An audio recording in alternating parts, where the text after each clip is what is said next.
শীতের বিকাল, রোদটা আজ কেমন জানি আলাদা। না খুব গরম, না খুব শীত। প্রকৃতি ঠিক যেন মনটাকে ছুঁয়ে যাচ্ছে।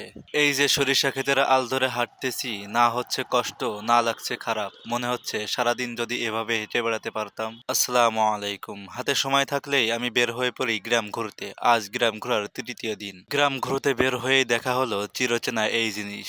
এটার আমি নাম জানি না, তবে ছোটবেলায় অনেক তুলেছি ছাগল গরুকে খাওয়ানোর জন্য। যদি আপনিও আমার মতো গ্রামের ছেলে অথবা মেয়ে হয়ে থাকেন, তাহলে অবশ্যই এমন জিনিস একবার হলেও তুলেছেন ছাগল গরুকে খাওয়ানোর জন্য, তাই না? গ্রামের অধিকাংশ মানুষই এই জিনিসটা চেনে, নাম না বলতে পারলেও দেখলে চিনবে। এখন এমন একটা জায়গায় যাচ্ছি যে জায়গাটা দেখলে আপনি অবাক হয়ে যাবেন যদি প্রকৃতি প্রেমী হয়ে থাকেন। একদিকে সবুজ, অন্যদিকে হলুদ, মাঝ বরাবর মাটির আল, যেটা দিয়ে আমি হেঁটে যাচ্ছি মনে হচ্ছে ভূস্বর্গ দিয়ে হেঁটে বেড়াচ্ছি। এমন অসাধারণ সুন্দর জায়গা দিয়ে হাঁটার সৌভাগ্য কি আপনার হয়েছে? যদি হয়ে থাকে তাহলে অবশ্যই কমেন্টের মাধ্যমে জানাবেন। এখন এই চিপা চাপাতে যেতে হবে অন্য আর এক সুন্দর একটি লোকেশনে, যেখানে আছে আমার ছোটবেলার স্মৃতি। আমাদের আশপাশে তেমন নদী পুকুর না থাকায় পানির মধ্যে লাফিয়ে ঝাঁপিয়ে গোসল করার সৌভাগ্য তেমন হয় নাই। আমাদের এই অভাবটা পূরণ করেছি এখানে এসে। সামনে যে মোটর দেখতেছেন পানি উঠতেছে, এখানে আমরা আসতাম গোসল করতে। আর এই যে ক্যানাল বেয়ে পানি চলে যাচ্ছে,